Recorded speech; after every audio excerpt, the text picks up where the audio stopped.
Indigo and Mayo, thank you very much for coming to Parasol. As you know, we have come together to talk about the exhibition of Heidi at Parasol, an exhibition which is based on her later work, the last 20 years of her artistic practice, from the early 70s to early 90s, 93, when she unfortunately passed away. And these are mainly works that she called Häutungen or skinnies, as is translated into English.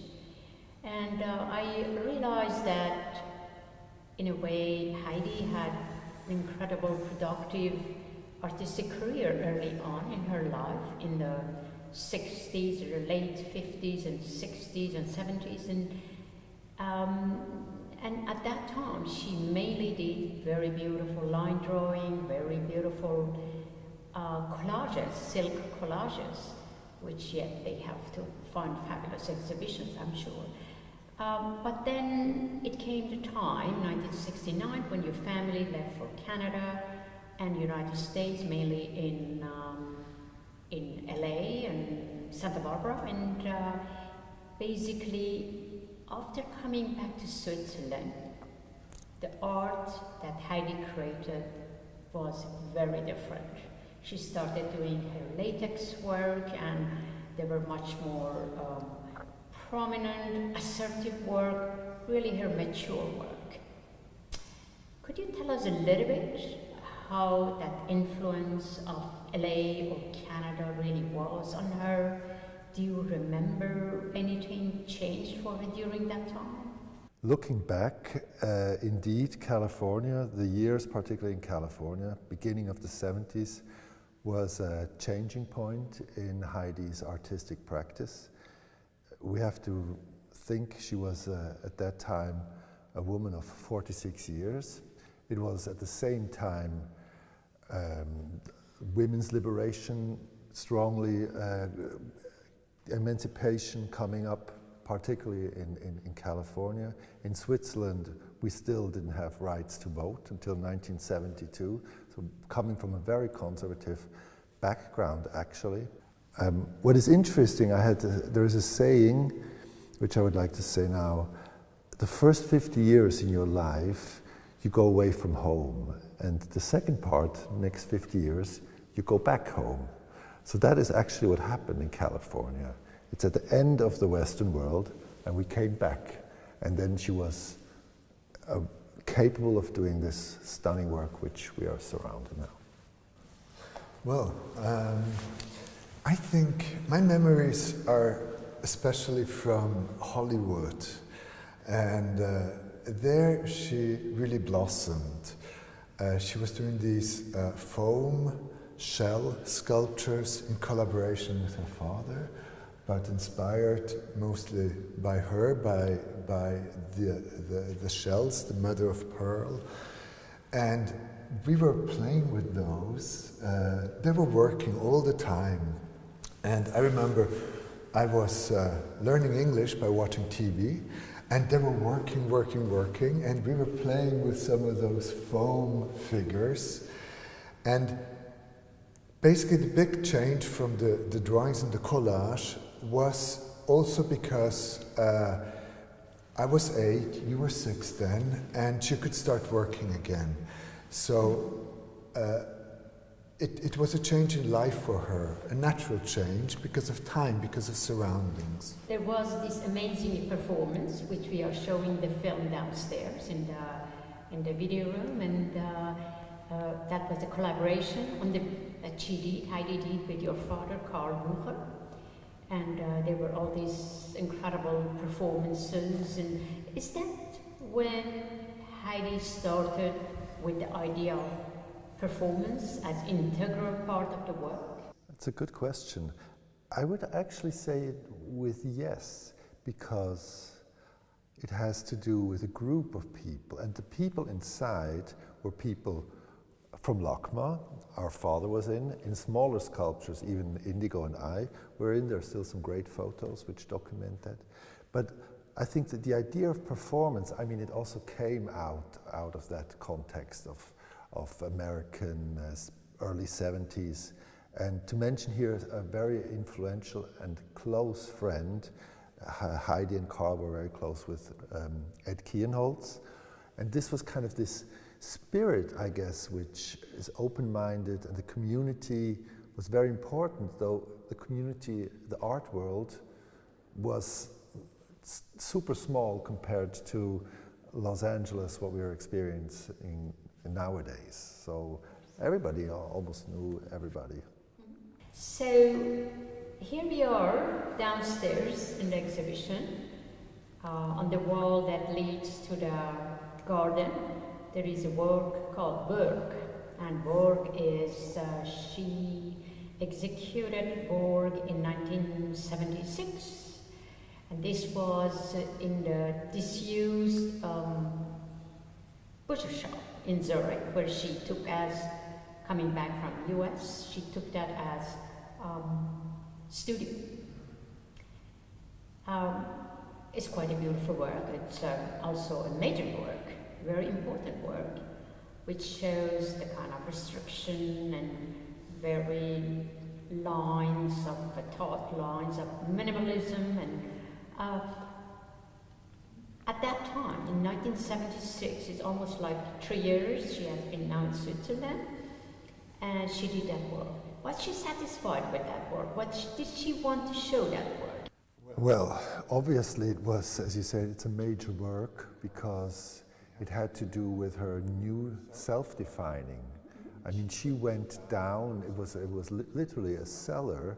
We were living upstairs in the former butcher shop. Indigo and I and our mother, they separated, our parents, and she was kind of in the basement, struggling to become the artist we all know now. And it is really the core of the experience of taking off the architecture and even of a place which has a very dark side. I mean, a butchery, freezing room is something really creepy on one side, but she did not only document that, but she also transformed it to what you say, an ambivalent, beautiful thing. It's interesting that also during that mid-70s she did this beautiful glue houses, the 4 glue houses, which also have this very restrictive, minimalist element about them, very architectural in a way. I wonder whether there was, of course, she was then in, did she do them in Zurich, or she did them in Lanzarote actually? She did them in the time while she was living in Lanzarote, but she did them in Zurich. In Zurich. In Winterthur.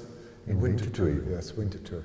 But she was inspired by first the architecture of Mykonos, which was a dream which she couldn't realize in 1961, and later realized in Lanzarote because the architecture is very similar with the simple white structures. Yeah. White cubes. White cubes, yes. Very delicate, extremely beautiful, because they have this restrictive structure, yet the material is so extraordinary, it's so delicate, it's just this kind of dichotomy, which you see almost everywhere in the work of Heidi. It's amazing. Also, what I love about this work is the simplicity. Yeah.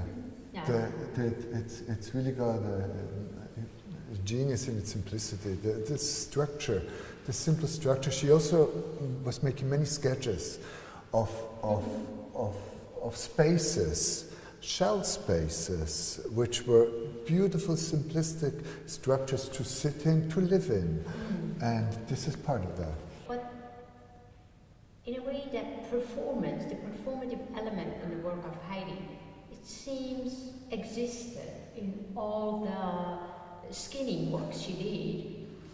And when you think about it, taking away the gauze and latex off was a hugely physical work, isn't it? And she had to pull, and it's a kind of demanding. Probably you helped her sometimes, and other people helped her, assisted. Well, it's a physical work. She had a crew actually. It depended on what project she was working on.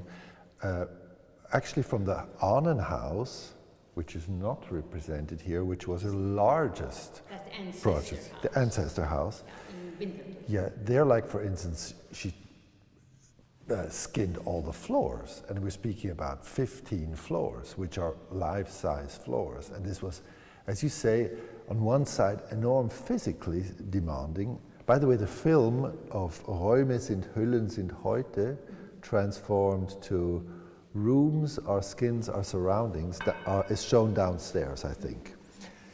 And there you can see this was, first of all, a personal, important house of her grandmother lived there, but it was also abandoned at that time. It belonged to the state or the city of Winterthur, and she was able to go in there and do this incredible transformation. And there was like a lot of people helping. We were there. She also had young people who were fascinated and who she could, as assistants. And I think it was more than being an assistant, it was being of a team. And the film we are showing in the small room, the video room here at Parasol, in a way is documentation of the work, but luckily they exist because it shows how performance was integral part of the work for Heidi, in a way that taking away this, taking off this latex from the walls and object, this was such an important part of the work.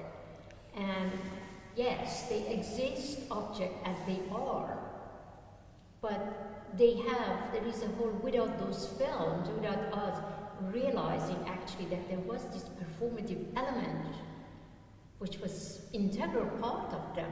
The work is not complete. Yeah. In a very natural way, though, in a very natural way.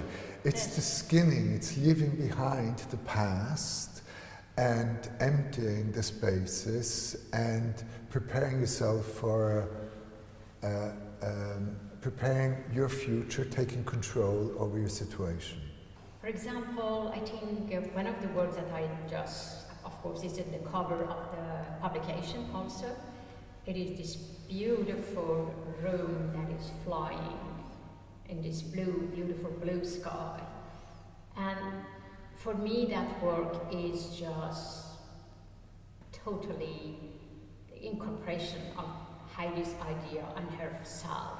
First of all, I'm glad you pointed that out for us too. I mean, the idea of the flying skin room, we call it, Fliegende Hautraum, is just an incredible, poetic and strong idea.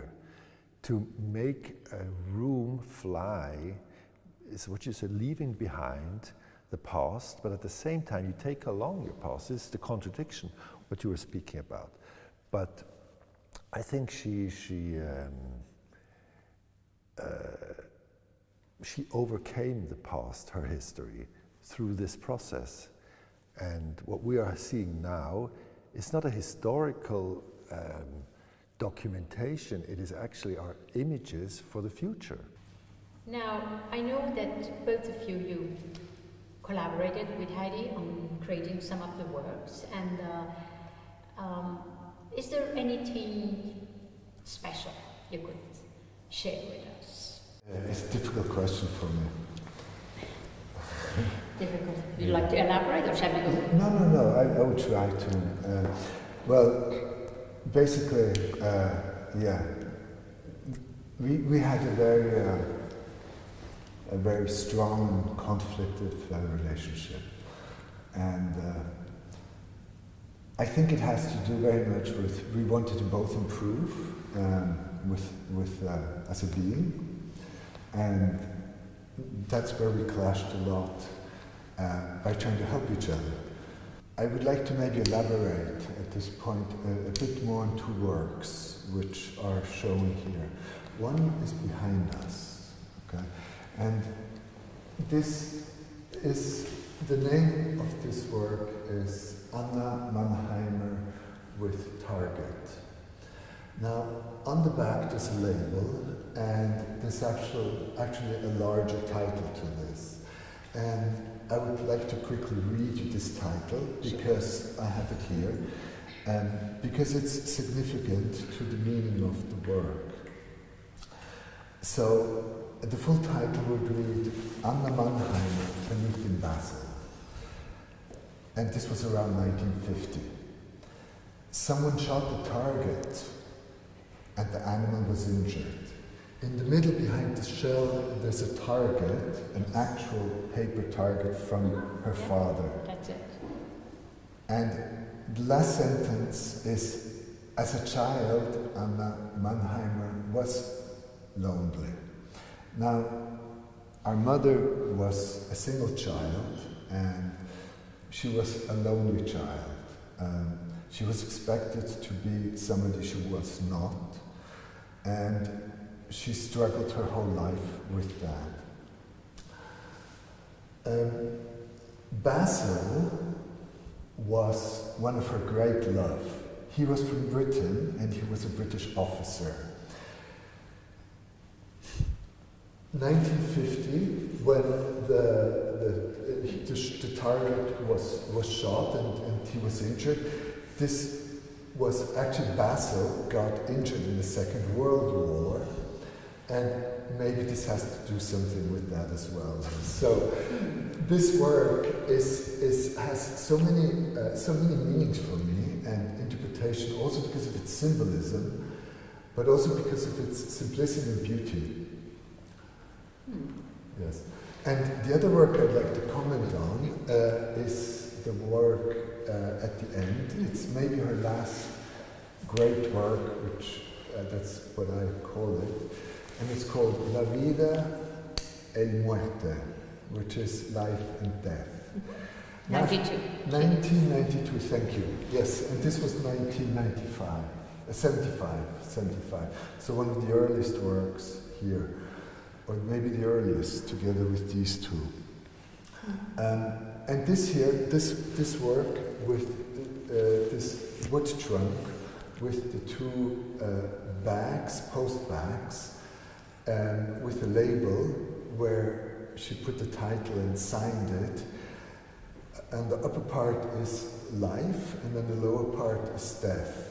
Inside these bags is lava ash from Lanzarote, where she also made this, 1 year before she passed away, knowing that she was gonna, she passed away of cancer a year later, and she knew that she didn't have much time left. So inside these bags, for me, she might have, the picon, it's called in Spanish Lanzarote picon, the lava ash, is for Lanzarote the essence of survival, of life. So she filled these two bags with that, and this for me is like a ticket to life, but also for living life. The last journey. Yes. Well, that is extremely beautiful, extremely moving, extremely informative for all of us, and I'm sure the audience who will come to the exhibition will really take your words very preciously to encounter the exhibition and understand better the work of Heidi. And thank you very much, Indigo and Mayo, for being with us. Thank you. Ziba, I would like to thank you from the bottom of my heart for doing this exhibition and having us here today. Thank you. Thanks. I thank you for these words, which I have nothing more to say than share them with you. Thank you very much. Thank you. Wonderful exhibition. Thank you. The essence of Heidi you got. Thank you.